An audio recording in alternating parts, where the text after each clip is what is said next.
آخری نصیحت۔ نجیب مسعود پورے محلے میں بدنام تھا۔ وہ سارا دن غنڈہ گردی اور آوارہ گردی کرتا تھا۔ وہ اس محلے میں کیسے آیا یہ کسی کو معلوم نہ تھا، لیکن سننے میں آیا تھا کہ وہ مسعود قادر کا بیٹا ہے جو وکیل تھے اور کافی عرصہ پہلے وفات پا چکے تھے۔ وہ اپنے بیٹے نجیب کو اپنے جیسا ہی بنانا چاہتے تھے، لیکن شاید ایسا ان کی قسمت میں ہی نہیں تھا۔ محلے کے تقریباً سب لوگ نجیب مسعود کو نصیحت کرتے کرتے تھک چکے تھے اور نصیحتوں سے اس کے سر پر جون تک نہ رینگتی تھی۔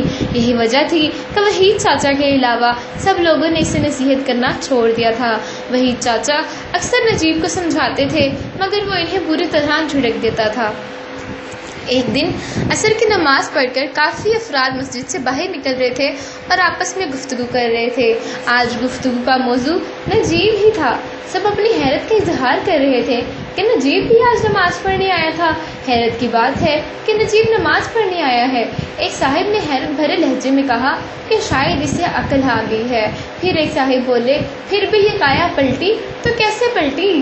اس سوال کا جواب کسی کے پاس نہ تھا۔ ایک صاحب نے کچھ سوچ کر کہا کہ میرا خیال ہے یہ بات نجیب سے ہی پوچھنی چاہیے۔ اتنے میں نجیب بھی مسجد سے باہر نکلتا ہوا دکھائی دیا۔ آتے ہی اس نے سب سے پہلے سب کو سلام کیا، پھر سب سے مصافحہ کیا۔ سب لوگ متاثر ہوئے بغیر نہ رہ سکے۔ مصافحے کے بعد ایک صاحب نے اس سے پوچھا کہ نجیب میاں کیا بات ہے، تمہارے رنگ ڈھنگ میں تبدیلی آ گئی ہے۔ ہمیں اس بات کی بہت خوشی ہے، لیکن ہم اس تبدیلی کی وجہ معلوم کرنا چاہتے ہیں۔ نجیب نے جواب دیا کہ میں تو اللہ پاک کا شکر ادا کرتا ہوں کہ میں سیدھے رستے پر آ گیا اور اس تبدیلی کی کوئی خاص وجہ بھی نہیں ہے۔ جب نجیب آوارہ گردی کرتا تھا تو اس کا ہم عمر دوست منصور اسے نفرت کی نگاہ سے دیکھتا تھا، لیکن جب نجیب میں تبدیلی آ گئی تو منصور نجیب کا دوبارہ دوست بن گیا۔ نجیب اور منصور ایک دن پارک میں بیٹھے تھے تو منصور نجیب سے پوچھ رہا تھا کہ وہ اچانک بدلا تو کیسے بدلا؟ تو پھر نجیب نے ہار ماننے والے انداز میں کہا، اچھا بتاتا ہوں۔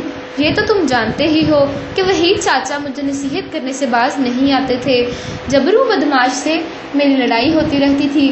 پرسوں اس نے مجھے لڑنے کی دعوت دی اور میں اس کی دعوت پر اس کے اڈے پر جا رہا تھا، لیکن جب مال روڈ پار کر رہا تھا تو وحید چاچا نے کہا، انہوں نے میرا ہاتھ پکڑ کر روکا اور جبرو کے اڈے پر جانے سے منع کیا۔ میں سمجھا کہ یہ پھر وہی نصیحت شروع کر دیں گے، اس لیے میں نے ان کا ہاتھ جھٹک دیا۔ بڑھاپے کی وجہ سے وہ فوراً سڑک پر گر گئے۔ میں نے کوئی دھیان نہ دیا، اتنے میں ایک تیز رفتار گاڑی نے وحید چاچا کو کچل دیا۔ میں نے کربناک چیخ کی آواز سنی تو واپس پلٹا، دیکھا تو وحید چاچا خون میں لت پت زمین پر پڑے تھے۔ تھوڑی دیر میں ہی وہاں ایک ہجوم اکٹھا ہو گیا۔ میں فوراً وحید چاچا کے پاس پہنچا۔ ان کی حالت خراب تھی، وہ کچھ ہی دیر کے مہمان تھے۔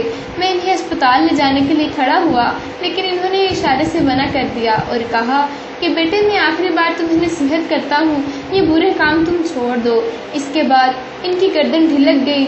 میں پھوٹ پھوٹ کر رونے لگا اور اس وقت کوسنے لگا جب میں نے ان کے ہاتھ کو جھٹک دیا تھا۔ یہ کہتے ہوئے نجیب کی آنکھوں سے آنسو جاری ہو گئے۔